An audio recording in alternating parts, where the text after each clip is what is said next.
Buenos días, amados hermanos. Ahí estamos. Sí, hasta yo me asusté. Sí. Ah, ok, estamos ahí. Buenos días, que el Señor les bendiga. Eh, bueno, no sé ustedes, pero a mí me conmueve mucho ver estas cosas, ¿verdad? Eh, Creo que ver a los pequeños florecer en la obra del Señor impacta nuestros corazones positivamente, ¿verdad? Porque nos recuerda que el amor de Dios se va prodigando a lo largo de la familia en la fe y eso nos alegra el corazón. Y no puedo ocultarles mi emoción por escuchar a Marco Andrés orar por este mensaje. Creo que el objetivo de la vida de todos los que tenemos la bendición de ser padres no es convertir a nuestros hijos, pero sí instruirles en justicia y llevar toda la información, toda la obra que Dios ha hecho en nuestras vidas a sus corazones y pedirle a Dios que Él obre en cada uno de ellos. Quiero invitarles a que oremos para poner este tiempo a los pies del Señor.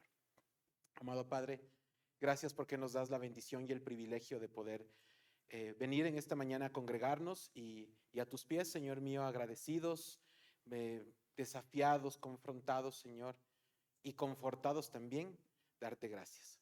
Tú has sido, eres y serás bueno. Gracias, Padre amado, porque hoy podemos también abrir con libertad tu palabra y porque podemos escuchar el mensaje que tú, Señor mío, has dispuesto para tu iglesia. Te pido, por favor, que no haya hoy palabra ni pensamiento de hombre, sino únicamente tu palabra predicada, Señor, y que de esta manera nuestros corazones emprendan el camino hacia esa obra, Señor, que tú nos has encomendado. Que la gloria y el honor sean solo para ti, en Cristo Jesús. Amén y amén. Ah, hablamos del fruto. Vamos a continuar nuestro estudio del Evangelio de Lucas. Vamos a dar lectura a la porción bíblica que inspira el mensaje de esta mañana en un ratito más. Pero quería hacer un par de reflexiones antes de eso. El fruto es una de las palabras que más se repite a lo largo de la Biblia, concentrada fundamentalmente en el Nuevo Testamento. No sé si a algunos de ustedes le ha puesto mucho interés a contar eso. A veces la matemática resulta interesante cuando se usa para este tipo de temas. Si usted tiene una versión Reina Valera, que es la mayoría de Biblias que tienen o tenemos como cristianos, utilizamos más, a menos en esta iglesia, ustedes van a encontrar que la palabra fruto aparece en 178 ocasiones. Si es que usted tiene la nueva versión internacional, que también es una versión bastante popular, ustedes van a encontrar la palabra fruto en 198 ocasiones. Es decir, es una palabra que evidentemente deja claro un concepto que es frecuentemente utilizado para poder enseñar. No necesariamente su sentido literal, sino más bien en lo que representa o simboliza la palabra fruto. Recordemos que el Señor Jesucristo tendía a enseñar siempre utilizando ejemplos que eran sencillos de comprender para la gente que estaba escuchando sus enseñanzas. Eran algo del día a día, eran algo de la práctica, y eso facilitaba que el mensaje pueda llegar con mayor claridad para aquellos para quienes era revelado. El objetivo del Señor nunca fue utilizar palabras confusas o mensajes escondidos. Simplemente quería revelar al Padre y la obra que Él estaba haciendo por medio de Él en aquel momento y que sigue haciendo hasta nuestros días. La porción bíblica que vamos a leer en un momento más sucede a las enseñanzas, es decir, viene después de las enseñanzas que el Señor realiza en el marco de este gran sermón, que habíamos puntualizado que no era precisamente el sermón del monte, lo podemos llamar el sermón del llano o algo por el estilo, ¿verdad? Pero era otra, una enseñanza grande que está comprendida en todo el capítulo 6 del Evangelio de Lucas. Justamente hablando de eso, es importante que cuando nosotros estudiamos la palabra de Dios, aprendamos a estudiarla a profundidad haciendo una buena exégesis, es decir, dejando que la palabra nos revele la voluntad de Dios explícita en ella y no tratando nosotros de forzar la palabra para que diga lo que nosotros creemos que debe decir o lo que conviene a nuestros intereses. De ahí que es importante que nosotros hagamos este estudio de una manera consensuada. Doy gracias a Dios porque el Señor puso desde hace algún tiempo en nuestros corazones el poder hacer una predicación expositiva de la palabra de Dios para ir avanzando a lo largo de un libro, en este caso el Evangelio de Lucas, de tal manera que podamos presentar a Cristo como Él lo hizo, como Él lo reveló en su palabra. Un amado hermano de la iglesia en algún momento me dijo algo que me quedó retumbando en la cabeza y en el corazón. No se trata solo de predicar sobre la teología y la doctrina, que está bien, pero fundamentalmente debemos aprender a predicar a Cristo a los corazones de las personas. Y la frase que utilizó fue que la gente se enamore de Cristo. ¿Qué mejor forma de enamorarnos de Cristo que ir a su evangelio y encontrarlo en sus páginas y ver lo que dijo, lo que hizo, cómo reaccionó, lo que enseñó, para que podamos verdaderamente vivir ese enamoramiento del Señor que es tan importante para nuestras vidas? Si bien el acceso a la palabra de Dios es libre en nuestros tiempos y cualquiera puede hacerlo, es importante señalar algo. La interpretación de la palabra no es de carácter privado. Es decir, yo no puedo pensar que la palabra de Dios está para mi interpretación y que dice lo que yo creo que debe decir, sino como señalé hace un momento, es importante que nosotros aprendamos a escuchar y a entender lo que Dios está diciendo, cuándo lo está diciendo, en qué contexto lo está diciendo, hacia quiénes está dirigido. Y de esa manera llevarnos una enseñanza que realmente nos nutra de una manera efectiva. Y entonces nos vamos a encontrar, hermanos, con que existen varias cosas que han sido torcidas en la iglesia de este tiempo y que se han utilizado no para hacer la exégesis, que es esta correcta interpretación de lo que Dios quiere decirnos, sino para hacer lo que en teología se llama eisegesis, que es lo contrario, hacer que la palabra diga lo que yo quiero que diga. Voy a mencionar dos ejemplos muy claros de esto que son muy populares. Libro de Josué, capítulo 1, versículo 9. Todo el mundo lo ha escuchado alguna vez. Esfuérzate y sé muy valiente, ¿verdad?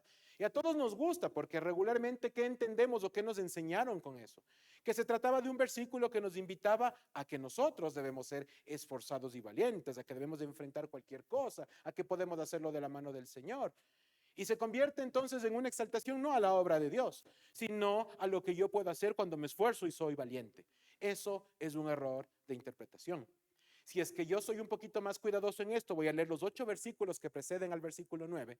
Y no solamente voy a encontrar que el esfuérzate y sé valiente aparece en estos 9 versículos en 3 ocasiones, sino que además la palabra de Dios le dice a Josué, en este caso específico, que el esforzarse y ser valiente significa meditar en la palabra, guardar la palabra, practicar la palabra y contagiar la palabra. Esas son las 4 cosas que preceden y a lo que se refiere Dios cuando le dice que sea esforzado y valiente.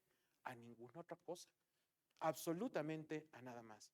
Pero cuando nos sacan de contexto, en lugar de enfocarnos en Dios, nos enfocamos en nosotros. Ejemplo número 2, también muy popular, el versículo que rima, Filipenses 4:13, todo lo creo en Cristo que me fortalece.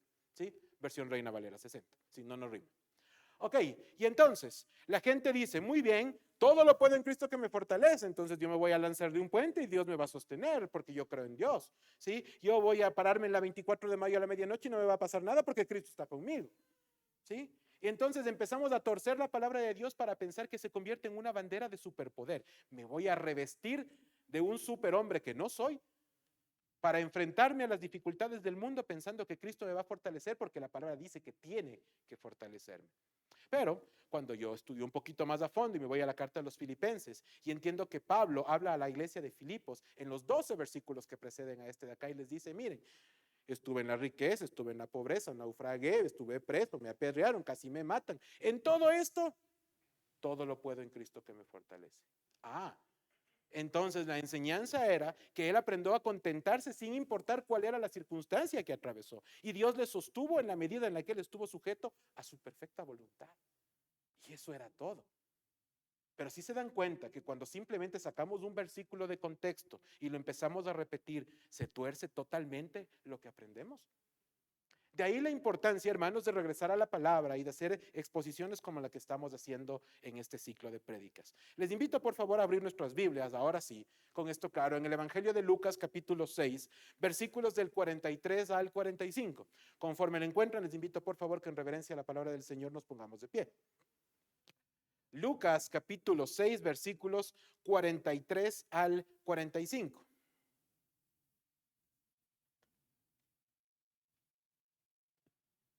Les pido por favor que me sigan con la mirada. Versículo 43. No es buen árbol el que da malos frutos, ni árbol malo el que da buen fruto.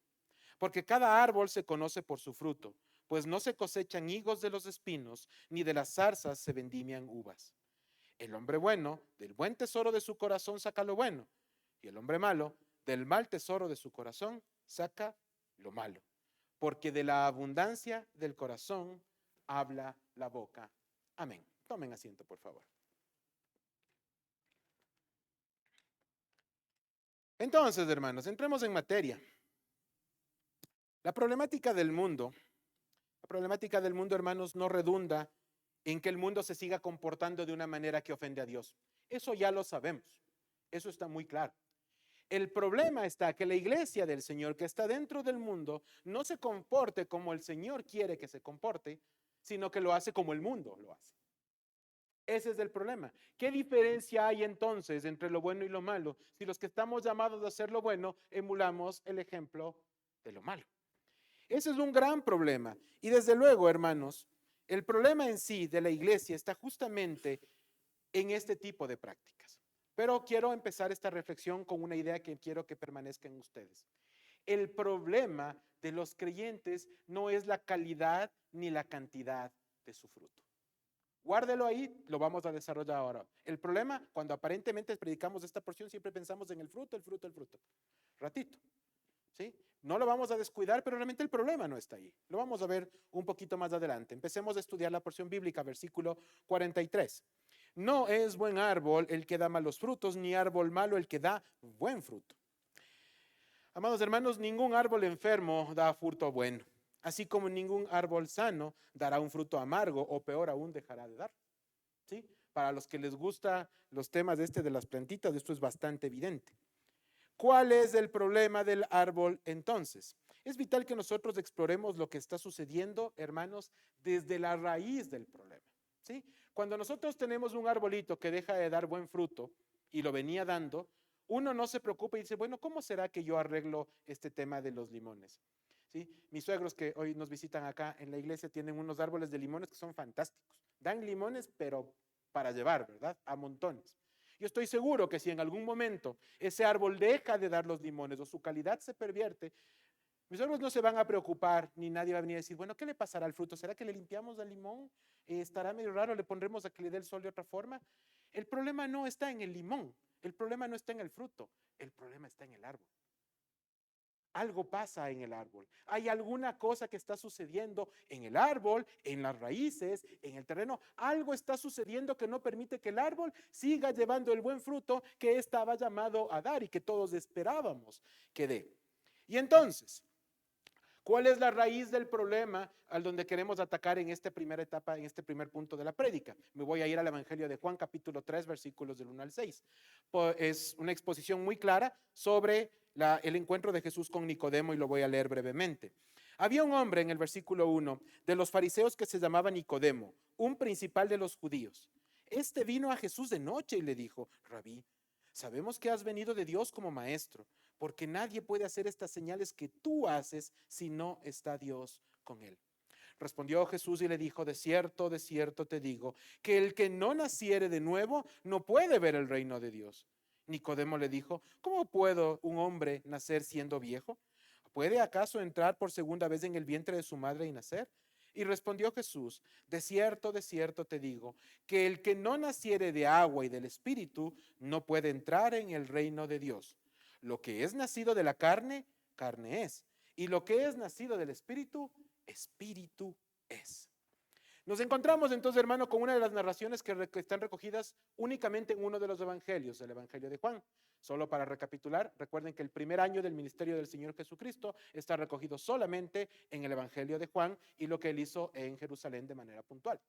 Entonces nos encontramos con esta narración en donde vemos a este maestro de la ley llamado Nicodemo como un receptor de una de las verdades claves de la fe cristiana.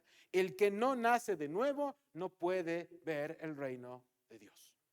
¿Sí? Entonces, la primera pregunta que yo tengo que hacerme cuando veo un árbol que se comporta de una manera inadecuada es si realmente su raíz se sustentó en donde debía estar. Debo pensar entonces inmediatamente qué pasó con el alimento que está recibiendo, si esa raíz realmente fue firme, si se cimentó en donde tenía que cimentarse. Hablando en cristiano, si el creyente verdaderamente nació de nuevo. Y esto es una sacudida fuerte porque en realidad todos damos por contado, por descontado que por estar aquí en la iglesia todos somos parte de ese cuerpo de Cristo. Y yo anhelo en el corazón que así sea. Pero cada uno de nosotros debe aprender a examinarse a sí mismo y pedirle a Dios que revele en nuestros corazones si verdaderamente hemos vuelto a nacer o no. La respuesta puede ser solamente dos opciones, o sí o no.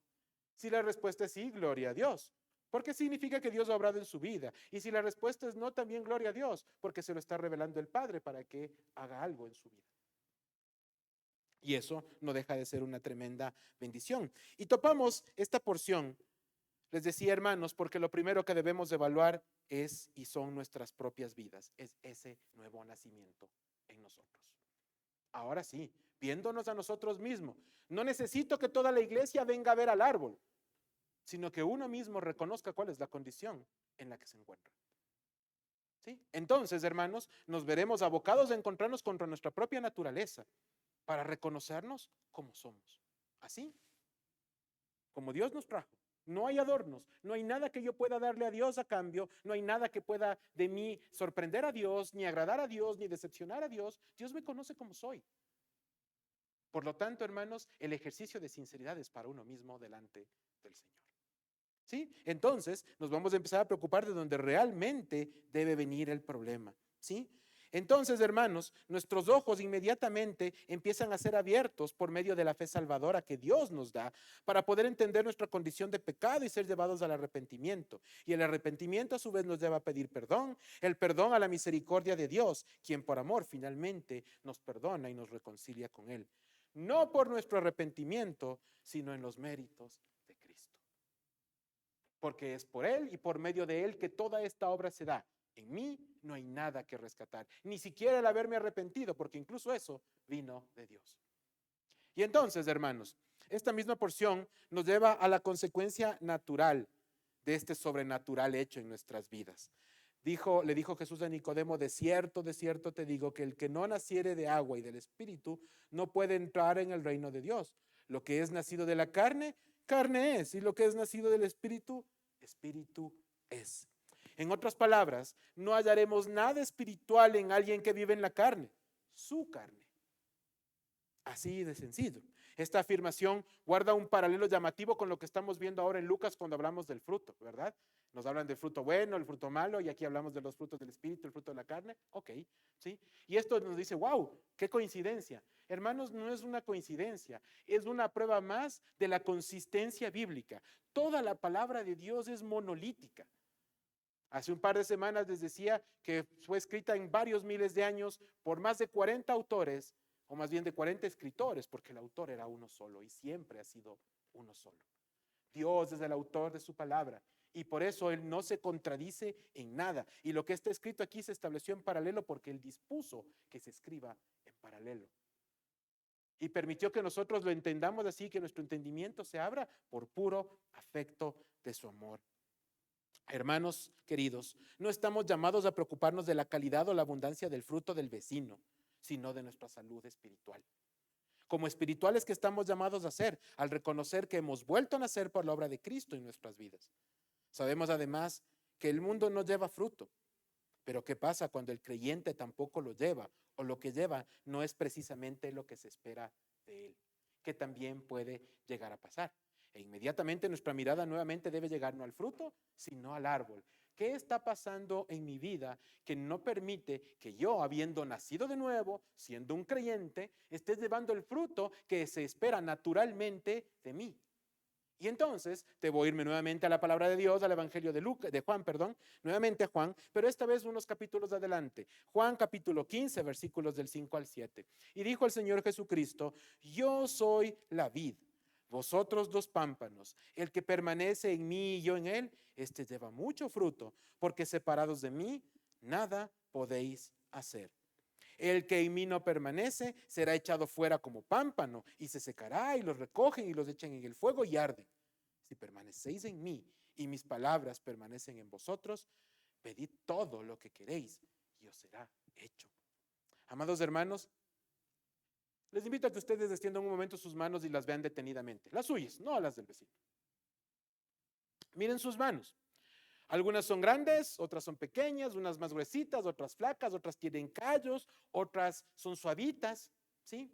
Esas manos que usted está poniendo ahorita y que acaba de ver, obedecen a una historia de cómo usted ha puesto esas manos al servicio de Dios, ¿sí?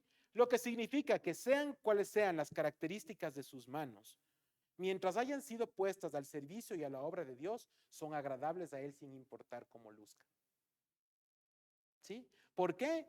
Porque hemos recibido la conexión directa con Cristo para que siendo parte de esa vid verdadera podamos llevar fruto bueno y abundante como la palabra dice que un creyente verdadero debe llevar.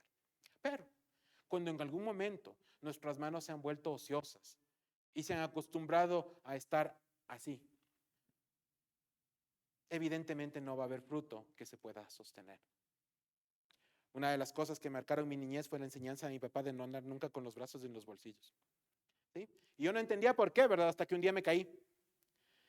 Y como las manos estaban en los bolsillos, pues me fui de cara. Y tuve que regresar a verle a mi papá, quien con su palabra, con su boca no me dijo nada, pero con sus ojos me dijo, te dije. ¿Sí? Te advertí que no debes caminar así.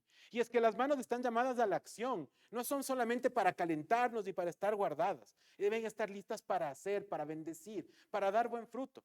Pero cuando espiritualmente yo me acostumbro a ser de los hombres que se meten las manos a los bolsillos y no hacer nada, pues nada va a pasar, nada va a suceder. Hermanos, los niños nos acaban de hacer un ejemplo de servicio hace un momento, porque destinaron tiempo, energías y demás junto con otros hermanos para hacer el video. Y justamente entre dos de los pequeños nos decían, oye, nos están haciendo un llamado a servir. Entre Elías y José Domingo, ¿verdad? Los dos nos decían, oye, tienes que venir a servir, ven, quieres ser parte del equipo. ¿Qué haces? ¿Te gusta la fotografía? ¿Sabes de sonido? ¿Mueves bien las sillas? Lo que tú quieras. Saca las manos de los bolsillos y haz las cosas. Pero eso, hermanos, debe venir por la motivación correcta. No estamos haciendo esto para salir en un video. Estamos haciendo esto para la gloria de Dios. Lo que significa que si mañana se nos corta la luz y no hay transmisión y no hay grabación y no pasa nada tampoco afuera, no importa. Porque nosotros no vinimos ahora a exponer esto porque queremos que nos miren en redes. El único objetivo de utilizar las redes es llevar el evangelio a más personas, nada más. Y si para eso mañana tenemos que quitar los rostros y poner un audio con inteligencia artificial, lo haremos. Y si solo tenemos que poner una foto con un versículo, lo haremos. No importa. Hermanos, qué importante es que aprendamos a dejar de manejar el culto a las personas como una manera de vivir. El predicador que se para al frente de un púlpito no se representa a sí mismo. Está hablando en el nombre de Dios. Temor y temblor, hermanos. Temor y temblor, porque al hablar en el nombre del Señor no podemos exponer nuestros puntos de vista ni nuestros pensamientos, sino solamente su palabra. Y dejar que esa palabra transforme corazones y cambie vidas, no quien la expone. Entonces, hermanos, es momento de conectarnos y de conectarnos bien. Esas manos que Dios le ha provisto no pueden hacer nada si no están conectadas a sus brazos y sus brazos a su cuerpo y su cuerpo a su cerebro. Y el cerebro y su corazón deben estar conectados a Dios mismo, porque separados de Él, nada podemos hacer. Y guárdelo en su corazón claramente, nada podemos hacer. La conexión con Cristo nos lleva a sacar esas manos de los bolsillos y ponerlas a cumplir el propósito para el cual fueron hechas. Estar conectados con Él es la fuerza vital que supera la lógica humana al llevar buen fruto en reflejo incontrolable de la gracia y el poder de Dios obrando en la vida de las personas. ¿Sí? Cuando usted está conectado con Cristo, el llevar buen fruto ya no es algo racional, es incontrolable. Se convierte en algo divino. No es algo que yo hago con conciencia mía. Dios obra y solamente me convierte en un instrumento útil en las manos del Maestro. Y eso es todo lo que importa. ¿En qué momento se llevó la gloria al pincel de Guayasamín? Nunca. Nadie se acordó del pincel. Lo que importaba era quién estaba atrás de la obra. Y en este caso estamos hablando de la obra más grande de todas, la obra de Dios. Por lo tanto, la gloria en la obra de Dios no es para el pincel, no es para la piedra, no es para el martillo, es para Él. Y debemos aprender a pensar de esa forma todo el tiempo para hacer la obra a la que hemos sido encomendados. Entonces, hermanos, pidamos a Dios que nos muestre su salud espiritual o esa salud espiritual que debemos tener para ser guiados por Él y tomar las medidas necesarias para poder recuperarla si es que estamos enfermos. Nadie enfermo se queda simplemente esperando a que la enfermedad le carcoma, ¿verdad? Inmediatamente vamos al médico, buscamos medicinas, tratamientos, descansamos. Está muy bien preocuparse del cuerpo. Es parte de la buena mayordomía. ¿Qué pasa con la salud del espíritu? ¿Qué pasa con nuestro espíritu? ¿Nos descuidamos y lo dejamos así nomás? A veces pasa, hermanos, pero hoy quiero hacerles un cariñoso llamado a que delante del Señor examine su vida y si es que su vida no ha estado llevando el fruto que el Señor les llamó a dar, lo ponga a los pies del Señor y deje que Él trate su corazón de tal manera que ese fruto vuelva a aparecer, no como antes, mejor, mucho mejor para la gloria del Creador. Por otro lado, hermanos, quisiera ahora referirme al fruto del engaño, finalmente dentro de este mensaje. El fruto del engaño de nuestro tiempo, aquel que parece, pero no es. ¿Sí? Vamos a seguir saboreando la palabra de Dios, versículo 44. Porque cada árbol se conoce por su fruto, en Lucas 6. Pues no se cosechan higos de los espinos, ni de las zarzas se vendimian uvas. Amados hermanos, es vital estar atentos y alertas en tiempos de engaño. Me voy ahora al Evangelio de Mateo, capítulo 7, versículo 21. No todo el que me dice Señor, Señor entrará en el reino de los cielos, sino el que hace la voluntad de mi Padre que está en los cielos. En otras palabras, no todo el que se abandera del Evangelio es verdaderamente cristiano. Este versículo 7 del capítulo 21 de Mateo que acabamos de leer advierte que la impronta de los verdaderos creyentes es hacer la voluntad de Dios. No decir que la hace, sino hacerla. ¿Sí? Entonces, hermanos, es sencillo ver cuando un árbol está sano, ¿no es cierto? ¿Cómo identifico yo un árbol sano y adecuado? Porque me paro al frente y huelo el fruto, veo el fruto radiante, lo veo abundante, le veo frondoso y lleno de vida. Es evidente. La vida del cristiano que está conectado con el Señor y que está haciendo su voluntad y obedeciendo, también se nota así. Igualito. No tengo que decir, ven, te voy a enseñar un árbol sano. Tú pasas y ves el árbol sano y lo identificas y lo entiendes. Hermanos, qué llamada de atención tan fuerte a vernos a nosotros mismos, a parar nuestro árbol frente a un espejo y vernos cómo estamos cada uno de nosotros. Entonces, hermanos, fíjense que he utilizado ejemplos de nuestro diario vivir sin topar temas espirituales más profundos y lo he hecho de manera intencional. Pues si no podemos con lo básico, ¿cómo pretendemos abarcar más? ¿Para qué nos metemos en aspectos espirituales más profundos si en las cosas más básicas no nos damos cuenta de cómo está nuestra vida espiritual? El día de ayer conversábamos con los matrimonios de la iglesia y estudiábamos algo sencillo. Mi esposo, mi esposa, según corresponda, si los dos estamos sintonizados con Dios, jamás me va a pedir hacer algo que se vaya en contra de la palabra de Dios. ¿Sí? Entonces yo les decía que alguna vez alguien me dijo en esta iglesia ya hace más de una década, ¿sabes qué, hermano? Hemos decidido que vamos a venir a la iglesia 3 de los 4 domingos y el último vamos a tomarnos para la familia, vamos a irnos a, no sé, a hacer cualquier actividad fuera. Hermanos, la palabra de Dios en la carta a los Hebreos dice que nosotros debemos congregarnos y hacerlo porque eso es un testimonio para los demás, no como hacen los incrédulos. Dicho de otra forma, el congregarse no es opcional. Entonces, cualquier persona que se abandere a nombre de cualquier cosa que suene bonita para irse en contra de lo que la palabra de Dios enseña, no está bendiciendo su vida, ni está conectada con Dios. Porque alguien que está en conexión con el Señor Todopoderoso no puede proponer cosas que se vayan en contra de la obra del mismo Dios. ¿Sí? Una de las características, y lo he dicho en otras ocasiones, de los atributos que más me gusta de Dios es la inmutabilidad. ¿Qué significa? Que Dios nunca cambia. ¿Sí? Entonces todo lo que era malo ayer lo es hoy y lo será mañana. Así de sencillo. Por lo tanto, hermanos, nosotros regresamos a ver nuestras vidas y entendemos que no podemos pretender ministrar a la grey de Dios si primero no ministramos nuestras propias casas. Entonces no podemos venir acá a la iglesia y mostrarnos frondosos y bonitos y tener a secas a nuestro hogar, a nuestra esposa, a nuestros hijos, a las personas que están con nosotros sin atender sus necesidades espirituales. Y ahora me dirijo a los varones que estamos aquí. Varones presentes, ustedes y yo somos sacerdotes de nuestros hogares. Dios nos va a pedir cuenta por nuestros hogares, varones, hermanos, cariñosamente les digo a cada uno de ustedes. Nosotros tenemos la responsabilidad y el deber de pastorear el corazón de nuestras esposas, de nuestros hijos, de nuestro hogar de manera general. La pregunta es, ¿lo hemos estado haciendo o solamente venimos a la iglesia para que nos vean como una linda familia, pero por detrás del árbol está seco y muerto? Hermanos, el fruto debe ser integral, no importa por dónde lo veas. Tenemos algunos arquitectos presentes. Voy a meter un poquito en leyes. La ley de propiedad horizontal. para que alguna vez deben haber escuchado ese tema, dice que yo no puedo alterar la fachada de mi unidad habitacional sin el permiso de la mayoría de los copropietarios. 75% a saber según la ley de propiedad horizontal. Entonces, les dije que tenía arquitectos. ¿Sí? Entonces, el tema aquí es sencillo. ¿Sí? ¿Cuál es la fachada? Yo tuve esta discusión en mi conjunto alguna vez, me decían, la fachada es lo que está al frente. Yo no soy arquitecto, pero cuando estudié dibujo técnico en el colegio, a mí me enseñaron que las fachadas son frontal, lateral, posterior, superior e inferior también. Bueno, inferior no se ve, no, pecho a tierra. Pero digamos que las otras sí, la superior sí dije, a mí no me digas que no, sí dije. ¿Sí? Tanto más una lección, no es serio, sí, sí lo dije. El tema es sencillo. ¿Sí? La fachada es integral y la vida del creyente también lo es. Es decir, no es solamente lo que ven de frente, es lo que está aquí, lo que está acá y lo que está acá.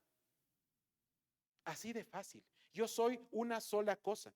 Yo no puedo alterar nada de la fachada sin permiso de mis copropietarios, dice la ley. Ok, regreso al tema bíblico. Yo no puedo mostrar una sola cara aquí y ser otra acá y otra más allá. Alguna de esas es falsa. La pregunta es ¿cuál? Y entonces yo tengo que llegar a los pies del Señor y decirle, Padre, perdóname si he sido falso. Perdóname, porque todos nos puede pasar. Pero me pongo a cuentas con Él y digo, Señor, yo quiero mostrar una sola cara, una sola fachada general mía. Y ser un árbol que da buen fruto por donde lo mires, no importa dónde estés. No porque está hacia la pared, entonces esa parte no la cuidamos. O como dicen vulgarmente, cuidar solamente lo que ve la suegra. ¿Sí? Se trata de ser íntegros. Y la integridad es lo que yo hago cuando nadie me ve. Ahí es donde soy confrontado con la palabra de Dios. Hermanos, recalco que como creyentes nuestra mirada no debe estar en cuidar el fruto, sino en la salud de la planta, del tallo, de las ramas, que somos cada uno de nosotros. La porción, hermanos, finaliza exponiendo claramente que no hay manzano que pueda dar limones. En palabras claras, versículo 45. El hombre bueno del buen tesoro del corazón saca lo bueno, y el hombre malo del mal tesoro de su corazón saca lo malo, porque de la abundancia del corazón habla la boca. Así de sencillo. No va a salir nada bueno de alguien que no está caminando con Dios.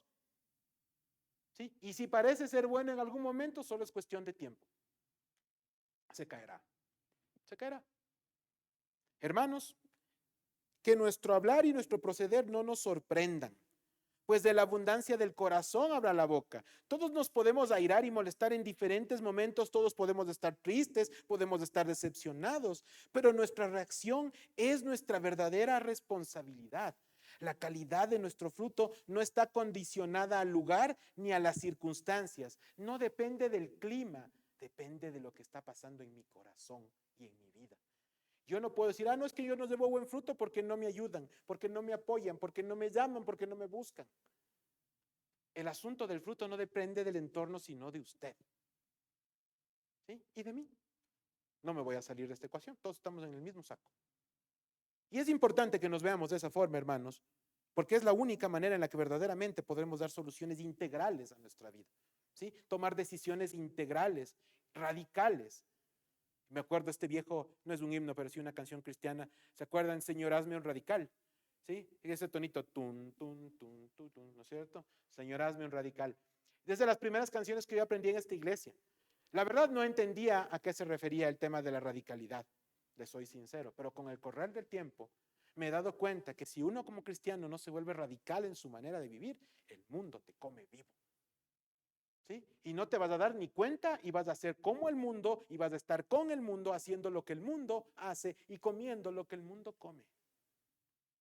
Así de rápido y así de fácil se vuelve este torcer. Es el camino más sencillo.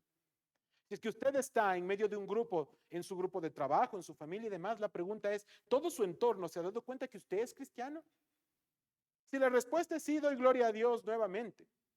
Porque significa que sin importar en dónde usted se ha desempeñado y se desenvuelve, la gente sabe que su fe es diferente, que su manera de vivir es distinta. Y eso es buen fruto.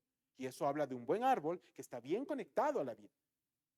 Pero si por el contrario me encuentro en un lugar en donde la gente no tiene idea de que soy cristiano y me asocia como uno más de los que estaban ahí, entonces debo ponerme a cuentas con Dios y dejar que Él trate mi vida.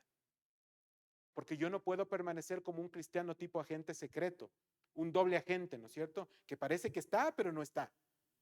¿Sí? Entonces, el rato que ya venga el Señor a pedirnos cuenta, ahí sí me separo del grupito. Digo, Señor, Señor, aquí estaba yo, solo estaba escondido. ¿Sí? Porque quería ganar las almas para Cristo. ¿Cómo? Siendo como ellos. ¿Cómo puedo pretender llevar el mensaje de Cristo haciendo exactamente lo mismo que hace el mundo? ¿Sí? Es un llamado de atención fuerte, hermanos. Pensemos entonces en el día de hoy, no se vaya usted muy lejos. ¿Cuáles fueron los pensamientos y las palabras que precedieron a sus acciones antes de venir a la iglesia el día de hoy? ¿Sí? Ante el hermano que se paró en la occidental y no pasaba rápido, ¿le pitaron? ¿Qué le dijeron? No, no, Pancho, no te pite, no, no seas hablador. No, no. ¿Cuál fue la reacción? ¿Sí? Cuando le hicieron algo indebido, le cruzaron el carro, alguien se cruzó de manera imprudente, su esposa no salía rápido, su esposo no salía rápido, el guagua se atrasó, se regó el jugo en la ropa y ya estaba cambiado. ¿Cuál fue su reacción? ¿Qué le vino a la mente y qué salió de su boca? ¿Sí? ¿Por qué, hermanos? Me preocupa esto, porque la palabra dice que la abundancia del corazón habla la boca. Y si lo primero que nosotros disparamos son improperios o insultos, yo tengo que revisar mi vida delante de Dios. No es una crítica, no es un llamado de atención, es un llamado a la conciencia. Porque si eso nos está pasando, no estamos correctamente conectados a la vida. Cuando yo tengo una desaveniencia, un problema con alguien que puede pasar siempre, mi objetivo debe ser llegar y acercarme en él, como dice Mateo 18, para restaurar, para reconstruir. No para desquitarme, no para vengarme. Porque si mi motivación del corazón es querer hacer mi imposición y prevalecer, porque yo creo que soy más chévere, entonces mi motivación del corazón es equivocada. Y no estoy dando gloria ni honor a Dios con mi vida. Ese es un fruto que parece, pero que no es. Y como lo mencionamos hace un momento, hermanos, la motivación de nuestros corazones es la que asigna la naturaleza a nuestros actos. Un acto es bueno o no lo es en función de la motivación de mi corazón. No está en el acto en sí, sino en lo que lo motiva. Y entonces tengo que llegar otra vez acá y examinarme como el árbol que soy versus el que debería ser. Está, hermanos, en nuestras manos el ser o no un canal de bendición para la vida de nuestra familia, de nuestro ministerio, de nuestra iglesia. El buen fruto no solo se ve, como les dije antes, se huele, se saborea, por lo que nuestra salud espiritual debe exigir nuestra atención de manera prioritaria. ¿Cómo podemos pensar en servir al Señor sin servir primero en nuestra casa y de manera general en nuestro hogar? De la abundancia del corazón viene la verdadera llenura del Espíritu, está por detrás la verdadera llenura del Espíritu. La carta a los Efesios capítulo 5, versículo 18 dice, no os embriaguéis con vino en lo cual hay disolución, antes bien, sed llenos del Espíritu. Amados hermanos, un corazón lleno del Espíritu será un corazón sano, cuyo fruto será reconocido, no para usted ni para mí, sino para la gloria de Dios. Ese es el objetivo final. Queridos hermanos, quiero finalizar dejando algo claro. No estamos predicando moralismo desde esta iglesia. No estamos invitándoles a ser perfectos que no podemos, que no somos ni pretendemos ser. Tampoco estamos viendo a las obras como un fin, ni mucho menos como un medio de salvación, sino a las obras que deben cantar naturalmente de la obra de Dios en nuestras vidas. Son solo una señal natural de la calidad de relación que tenemos con Él. Nada más. ¿Puede alguno de ustedes decirle a un árbol, deja de dar fruto? ¿O pueden decirle a un árbol que no lleva, tú tienes que dar fruto? ¿Pueden ordenarle ustedes al árbol que haga con el fruto? No puede, yo no puedo. Yo tampoco puedo decirle a usted, usted tiene que llevar fruto o usted deje de llevarlo así. Ese no es un asunto que tiene que ver con los demás, sino conmigo mismo. Únicamente conmigo mismo.